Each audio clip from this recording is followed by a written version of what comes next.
Ano ka ba naman, Gina? Napahiya pa ako kay Boom sa harap ng maraming tao. Sorry na po, Chang. At sabi ni Boom, pati daw yung kay Mengay, ikaw daw ang kumuha. Ha? May kinuha ka pa bang iba? Po, yung kay Osang. Tsaka yung kay Lala. Tsaka yung kay Darling. Diyos ko naman! Gina, nasaan na yung pera? Oh, nabibi ka na dyan! Hindi ka na makapagsalita? Ano? Kasi, Chang, yung pera,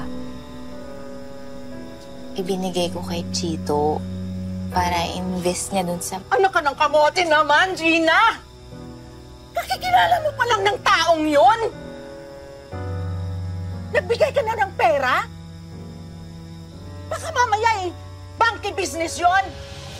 Tapos ano? Wala na. Tinakbo na yung pera. Chang, hindi. May babalik din yung pera sa loob ng ilang buwan. Tsaka sabi ni Chito, tutubo yun. Naku, talaga, Regina. Para kang nanay mo. Nagtatanga pagdating sa lalaki. Chang. Chang. Huwag ka nang magalit. Investment naman yun, Chang, eh.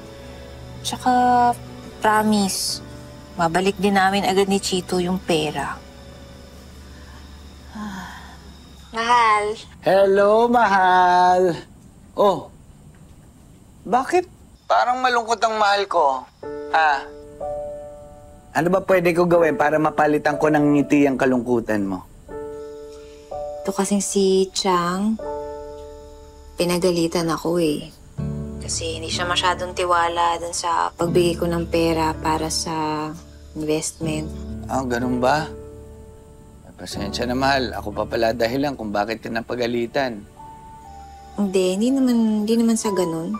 Nako, huwag ka mag-alala. Kapag nakuha na natin yung kahon sa customs at maibenta na natin yon, sigurado ko lalangoy sa pera yan si Tia Deli.